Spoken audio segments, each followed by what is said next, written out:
Hello and welcome back to another Values video on my channel where I'm Jacob from Jacob's Books Corner, and today we're going to be inside my book corner, which looks a little bit of a mess, and I'm kind of sorry about that. I really do need to, one, reorganize, and two, just kind of fill up my shelves, but I had to get a lot of books on my shelves for TBR and wrap up. I think I said this was the TBR. It's not. This is the wrap up for the month of October, which is coming in a little bit late. I do realize that, but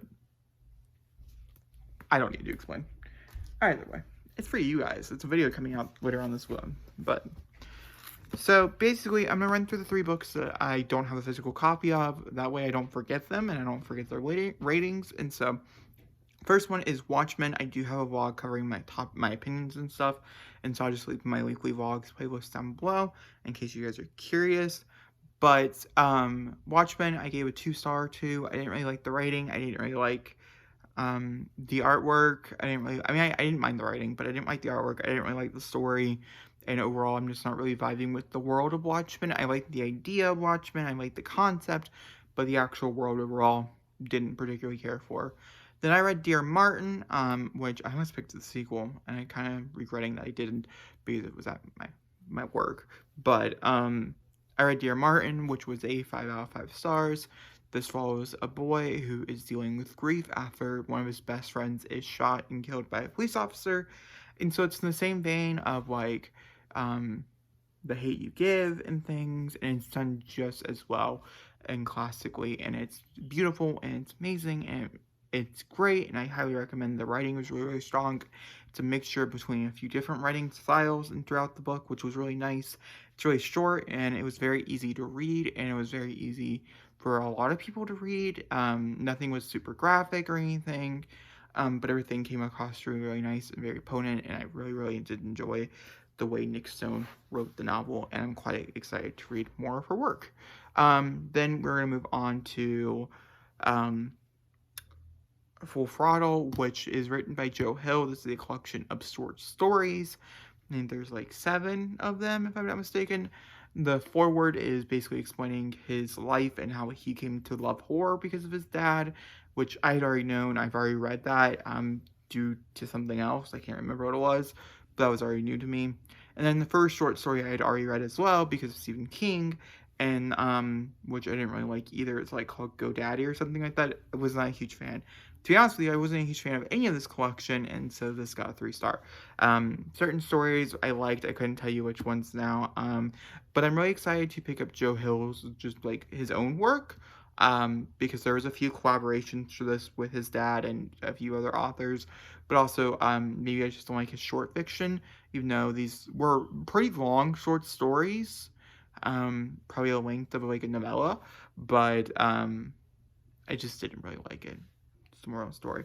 The other books, which I have in my hand right here, are books that will be, obviously, that I'll be holding up for you guys. So the first one is The Babysitter by R.L. Stine. This is my first attempt to get back into R.L. Stine after taking some very long periods of breaks. But they're so short, and they're so supposed to be intense and terrifying, and I just don't find them way. This one is about a babysitter who goes and watches a relatively weird family, and then weird things start to happen. I gave it 2 stars. Didn't really like it. Not gonna lie to you. And then, because the release over a month ago now was for Poetry in the World, which I'm going to show you guys a copy in here in a second, I read Sweetest Kind of Poison by Katie Weismer, which was phenomenal. This is about a breakup and dealing with the aftermath of a very, very toxic romance and things like that. This is a 5 out of 5 stars. Could not recommend this literally more to anybody. Then we have Poetry in the World, which is Katie Weismer's newest poetry collection, her 3rd novel out, which is really exciting. We're going to be talking about another novel of hers in a minute. Well, in the other video. And for Poems for the End of the World, this one follows several different things, such as chronic disease, more relationship stuff, figuring out how to live your life in the spotlight, figuring out how to be, become you, and that type of thing.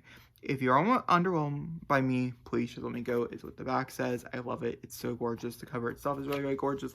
And it was signed, which, I love. And obviously, I really support both these books, have reviews and stuff, which most of you guys probably know me from this review, is my best guess. or the other review, which we'll talk about here in a minute.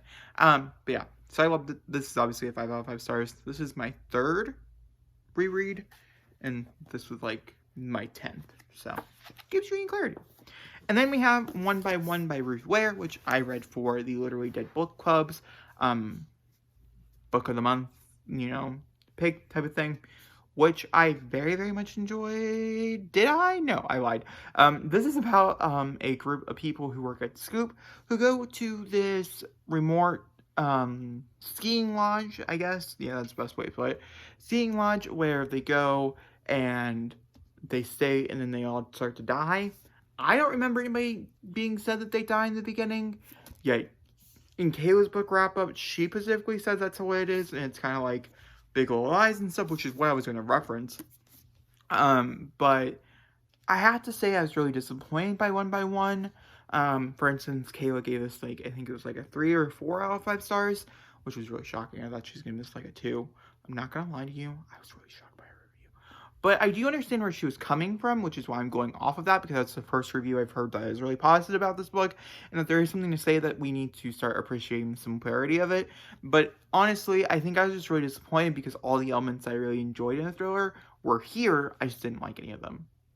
And I don't know if that's the characters. I don't know if that's the writing. I was pretty enticed. I have my own few. And I think the problem here is that all my opinions and all my theories and stuff, they all made sense. I mean, the answer here also made sense. It was in the back of my mind the whole time. I was just like, they're not going to go with that. That's just so obvious. And that's what they ended up going with. And then you're disappointed because, one, your theories were better. And then, two, I mean, the simplicity of it, I guess, is fine. But overall, this is extremely disappointing thriller with some questionable characters, which I think is because of the narrator's fault. I don't actually think it's the novel's fault. Pretty sure the gay best friend is not so stereotypical in the novel. It's just the way the narrator read him. So that's my opinions on that, which is fine. And that brings us to the last book I read this month, and that is The Invisible Life of Adelaide by V.E. Schwab, which was a beautiful 5 out of 5 freaking stars. It was amazing. It was phenomenal, and you best believe you should read it. I'm not going to talk too heavily on this, as I do have a review coming out this week for it, and so my thoughts and opinions will be there. It's going to be a non-spoilery review. I still highly recommend this. It's worth the hype. I think it's amazing. I think it's one of my favorite books I've read this year. I have 4 currently, and I don't know which ones are my favorite. So guys, that brings us to the end of this video. If you guys enjoyed, I know it's very short, very quick, but honestly, these books I read a while ago, and I don't have a lot of thoughts and opinions on them, and personally, I just, yeah, that's my opinion. So if you guys enjoyed this video, please maybe drop a thumbs up. Don't forget to comment down below. Hit subscribe, and I'll see you next time for another beautiful video. Another beautiful, lovely video. Thank you for watching. Goodbye.